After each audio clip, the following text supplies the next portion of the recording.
Hello, my name is Eileen Gonzalez, certified career coach and resume writer. And today I want to tackle the topic of rejection. This is something that's really close to my heart because as a talent acquisition manager, I get to see a lot of wonderful candidates allow the frustration of rejection to get the very best of themselves. And I'm hoping that this is not you. Now, if you are taking rejection personally, you're missing the entire interview process and it is hurting you, your confidence, and that is something that you don't deserve to happen to you because confidence is what you bring to the interviews and it showcases who you are as a professional. If you're dealing with rejection or have felt that you've been ghosted or you thought that this opportunity was for you and it just didn't happen, I want you to stay with me because I think that the conversation that we're going to have today is going to help you change your perspective. Now, I'm going to tell you a little bit about myself. I have known rejection. I have been fired in the past. I have applied to jobs that I thought were fantastic, that they were the perfect match, and they just did not become reality. And so I know a thing or two about frustration.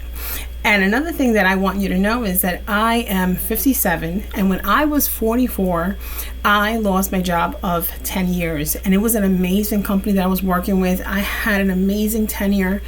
And when I lost my job, I felt that I had to start all over again. So it was super frustrating. But on top of that, I didn't remember how to get my resume prepared. I didn't remember how to start the conversation for an interview. It was like starting all over again. Just at this time, I was frustrated because I had all this amazing experience and now poof, it was gone.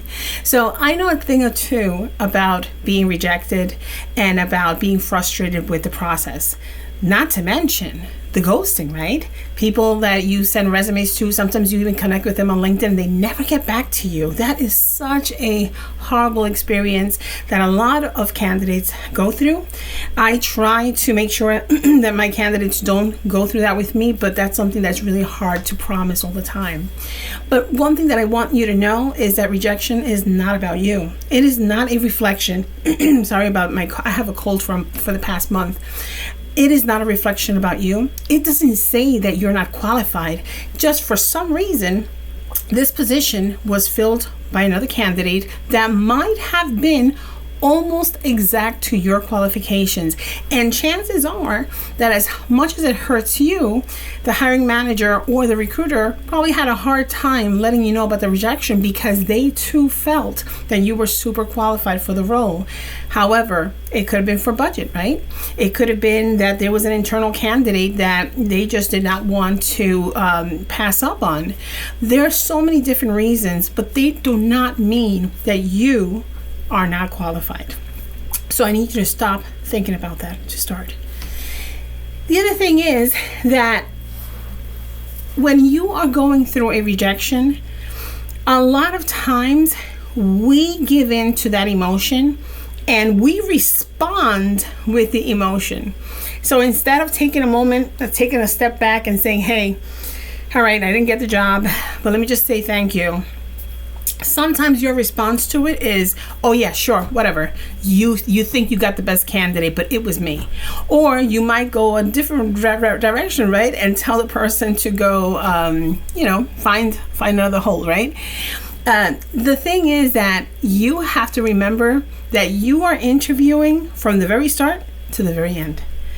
And because you don't know if that rejection was that close to being a yes, how you respond can either keep that door open or it can shut that door forever. So it is important for you to feel the feeling, pause, and then come back with a response of thank you. If you can give me feedback on how I did, I'd appreciate it so that I can prepare better for my next opportunity. Also, I would like to be considered for future opportunities. Keep that conversation going. Leave that door open. And when you do receive feedback, because a lot of times when you ask for it, they will provide you feedback. Don't take it personal again. Make sure that whatever feedback you receive, you're using it so that you prepare yourself for the next interview.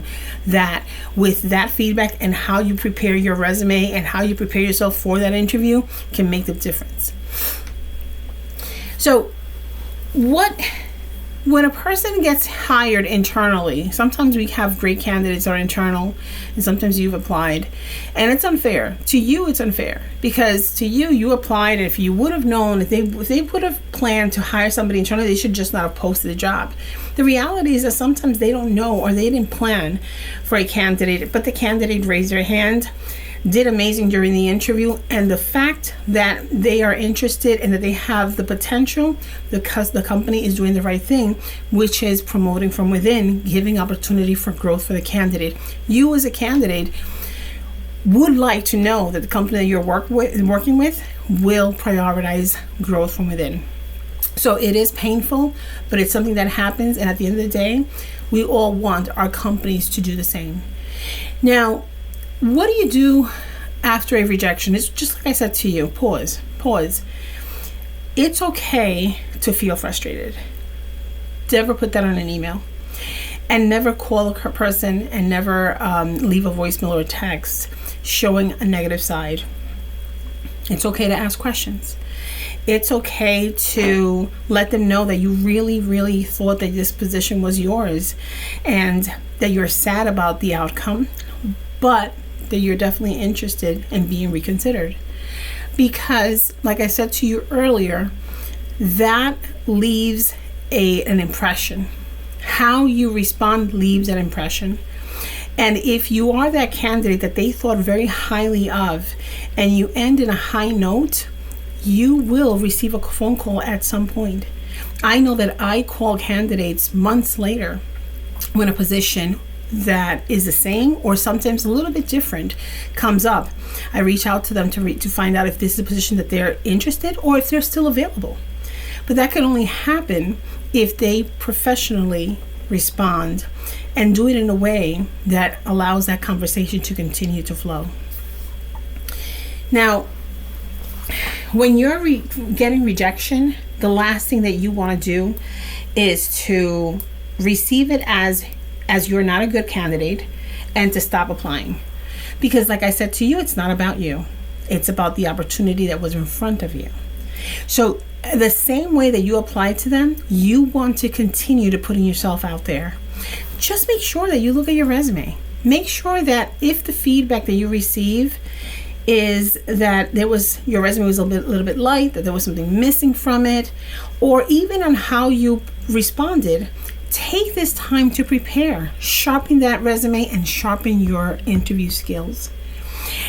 Find out, what is it that I said that I could have done better? Because sometimes it doesn't even have to be with the feedback. Sometimes you leave the interview feeling like, I could have said this, or I could have showed this, and you miss the opportunity. So that is something that you can actually take with you for the next, so that you are hitting all those marks. Don't be as hard on yourself through the process. It is hard already to not have the job, but it is 10 times worse if you're taking it as if you're no good, as if you don't have qualifications. And this is something that's really important to my friends that are over 50, because a lot of times we find ourselves unemployed, we question our skills, and then on top of that, we're adding our age. So it is super important that you take all that noise out of the mix and focus on improving your ability to interview and how you present yourself on that resume. So make sure that you are reviewing those job descriptions, that you're using the same language that they're using, because sometimes resumes or job descriptions call a certain skill a certain way.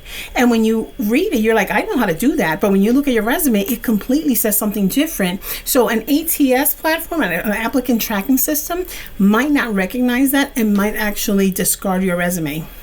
So make sure that when you're applying, that you go through that job description in detail, and that you are making sure that those skills that they're calling for, that you have, that are identified on your resume, and that you're prepared to speak to. Not just saying, hey, yeah, I've done this or I've done that. No, come prepared with examples that show how well you've done it, how you've struggled with it, and how you've overcome. I always ask the question to my candidates, tell me about a challenge that you've overcome. I want to hear 3 things: the challenge itself, the solution that you put in place, and the lesson learned. I think that if you prepare yourself to speak to certain items or skills with that mentality, you're going to be able to tell the story, and they're going to be able to relate with you, and they're going to be able to ask more questions that are specifically relevant to the topic at hand. So prepare yourself. Don't let the frustration get the worst. Use it as a data point. All right. A rejection is just that. It's just saying, hey, it didn't work here, but these are the things that you might be able to improve. And sometimes you were just, like I said, phenomenal. But now you're beating yourself up because you didn't get the job. And now how you respond to it can actually be the one that's closing your door. Make sure that you are not shutting the door. Make sure that even if you feel broken at the moment, take a step back. If you can't respond immediately, respond in 2 days. Make sure that you thank them, that you ask them for the feedback, and that you let them know that you're really interested in continuing the conversation at some point. You'd like to be reconsidered for future opportunities, and let them know how they can reach out to you. That is the best thing that I would say to you for rejection. Now, I am going to make a lot more videos, and I'm going to try to tailor them to specific topics. But if you want to hear more about this, or if this is a topic that actually interests you and you feel deflated because of the rejection process, or any situation that you're going through, right? Like I said to you before, from being ghosted. Sometimes a lot of resumes come in, and it's really hard for a recruiter to stay on top of every single application. If you feel frustrated with the process, I'd love to hear from you. Type your question or your comment below this video, and I promise you that I will make time to respond to you. Thank you, and I wish you well during the interview process. And like I said, I will be adding more videos with specific content. And if there's a topic that's important to you and you would like to hear about it, let me know what that is, and I'll make sure to upload a video on that. Take care.